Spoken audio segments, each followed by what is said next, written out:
el campo político, pero Jorge Lanata y Cristina Fernández se encuentran muy cerca, quién sabe, quizás habitaciones contiguas, ¿no? Cosas del destino, ¿qué te parece? Sí, bueno, Lanata tiene problemas crónicos de salud, ¿no? Por ejemplo, tiene que hacerse diálisis constantemente, entonces él es un asiduo visitante de las clínicas. También tiene problemas pulmonares, si no me equivoco, por problemas de exceso de consumo de tabaco, pero presumo que no se van a ver, ¿no? Presumo que dado la muy mala relación entre el Clarín, grupo al cual pertenece, digamos, el canal en el que se emite el programa de Lanata, y Lanata particularmente, por un lado, y el actual gobierno, por otro, presumo que van a mantenerse alejados los unos de los otros. Claro, físicamente, pero yo creo que conociendo a Jorge Lanata debe estar sacando muy buena información por parte del personal médico y no va a faltar algún enfermero o enfermera quien pueda dar quizás algún dato interesante sobre la convalecencia de Cristina Fernández. ¿Quién sabe? ¿No? Acá me dicen quizás si podría ser hasta a propósito la clínica escogida para poder sacar información. Muy bien, nosotros a esta hora nos vamos a ir a Venezuela en directo con el presidente Nicolás Maduro. Escuchamos. Una democracia, una vida republicana, hay que decirlo, que siempre estuvieron amenazadas por los representantes del capital, fuera este nacional o extranjero.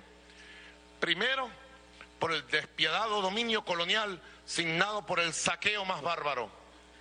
Luego, de nuestra independencia y de las luchas libertarias del siglo XIX, asistimos al surgimiento de una casta de latifundistas que se reservaron los medios y el poder para alambrar una descomunal hacienda cuyos límites eran los 4 puntos cardinales de la patria.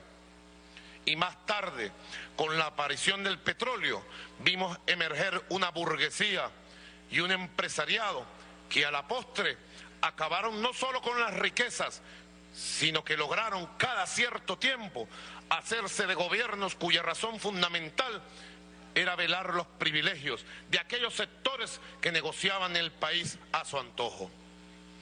Podríamos concluir que toda forma de gobernabilidad que habíamos conocido hasta 1999 se traducía en la obediencia plena y cobarde de los intereses económicos de las transnacionales y de una improductiva y parasitaria burguesía criolla.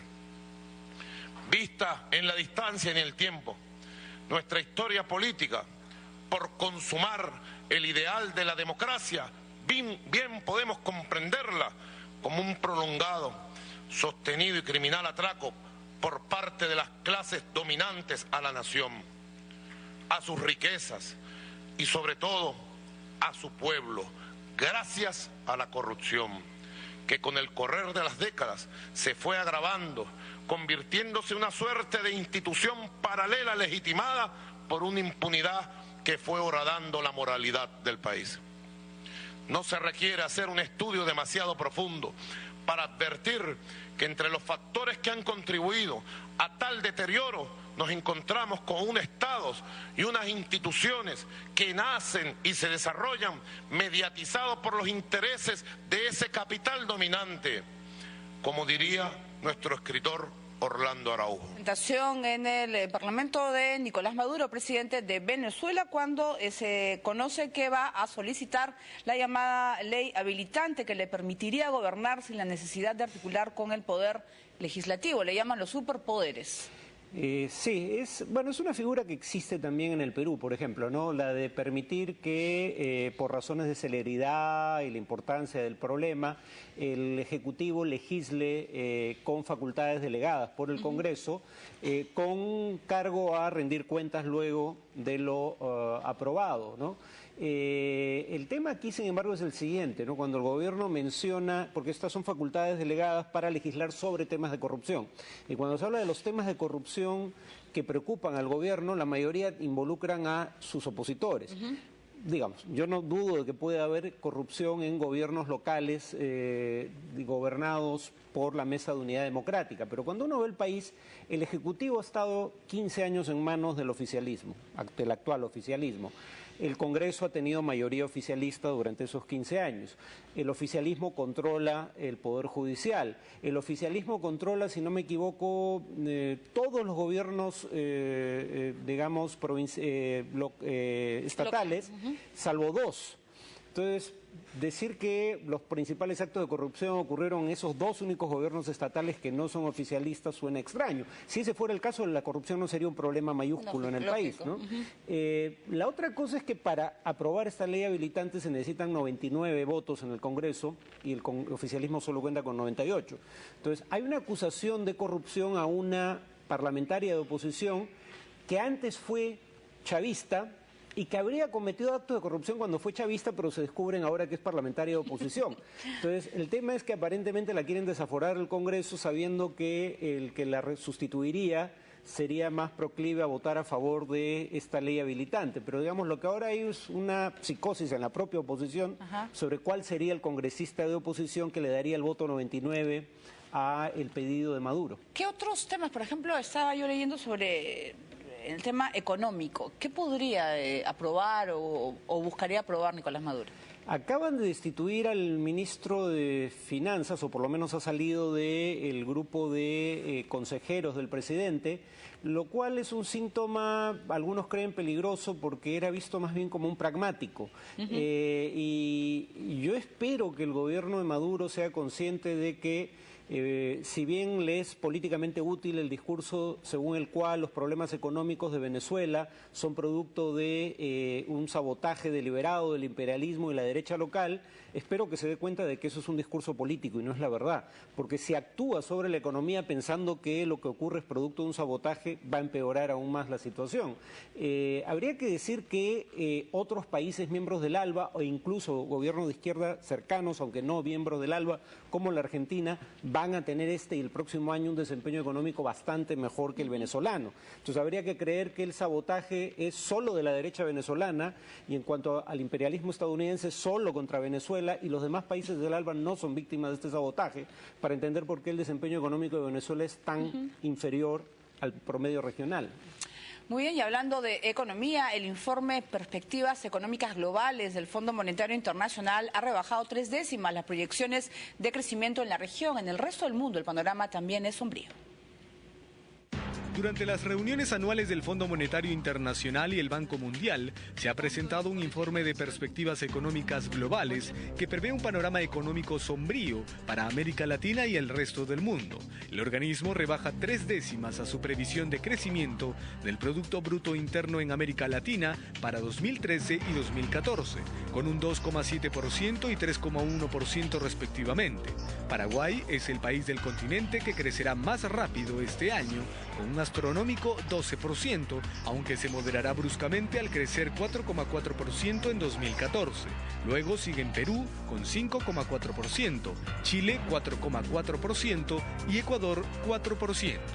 Asimismo, el FMI advierte que persisten riesgos a la baja, por lo que la región debe estar en guardia. El informe señala que la alta dependencia del comercio de materias primas de la mayoría de las economías latinoamericanas sigue exponiendo a la región a una fuerte caída en estas proyecciones. Sus perspectivas para el resto del mundo también son pesimistas. En sus previsiones para la economía global, el organismo indica que el crecimiento será débil. Se le calcula en 2,9% y 3,6% para 2013 y 2014 respectivamente. La organización también advierte sobre otros riesgos, entre ellos la crisis financiera en la eurozona y las disputas político-fiscales en Estados Unidos. Oliver Blanchard, economista principal del FMI, transmitió su preocupación no tanto por el cierre parcial del gobierno federal estadounidense, sino por la incapacidad de su Congreso para subir el techo de la deuda y así evitar que la primera economía del mundo incumpla sus obligaciones financieras. Muy bien, ese es el panorama, ese es lo que hay, como se dice, ¿no? De la situación. ¿Visos de mejoras? Bueno, digamos, el cálculo sigue siendo que el año 2014 va a ser mejor que este. Ya. El tema es que ya no va a ser tan bueno como era hace, o como se veía hace 6 meses. Y este año también, a medida que avanza el año, las previsiones de crecimiento se reducen. La novedad probablemente sea que por primera vez, cuando menos en 5 años, tal vez más, los países emergentes, dentro de los cuales estarían en América del Sur, países como Colombia, Brasil, Chile, Perú, van a crecer ligeramente por encima del promedio global.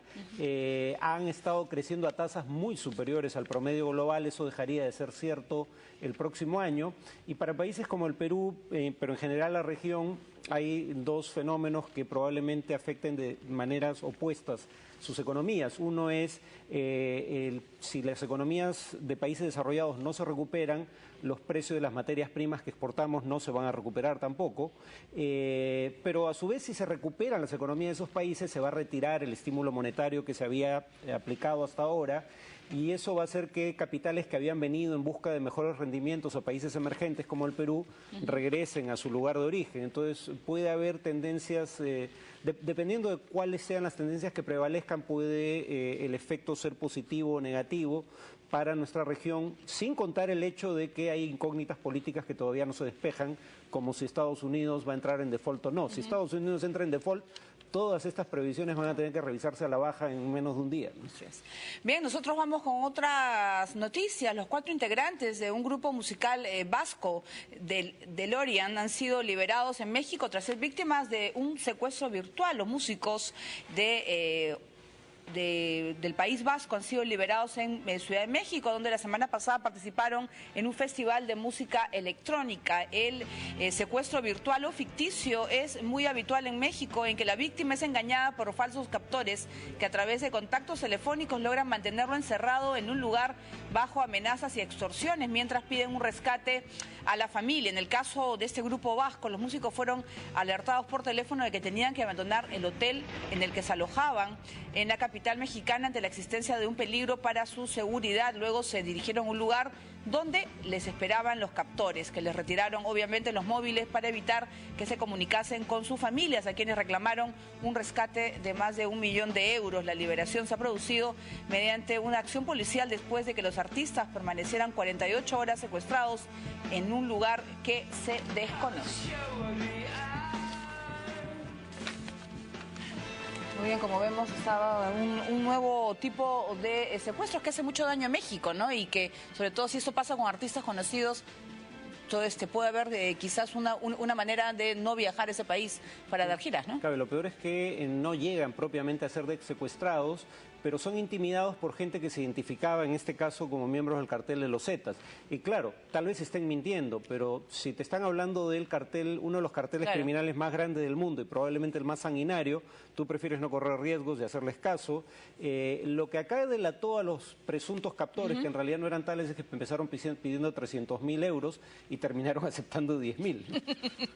Por baratos, muy baratos salieron. Muy bien, nosotros vamos a hacer una pausa y vamos a regresar con todo lo que está sucediendo en los Estados Unidos. El presidente Barack Obama, que ha dicho que no pagará un rescate para que Estados Unidos pague sus deudas. Mientras en Corea del Norte, con nuevas amenazas para atacar Corea del Sur. Volvemos.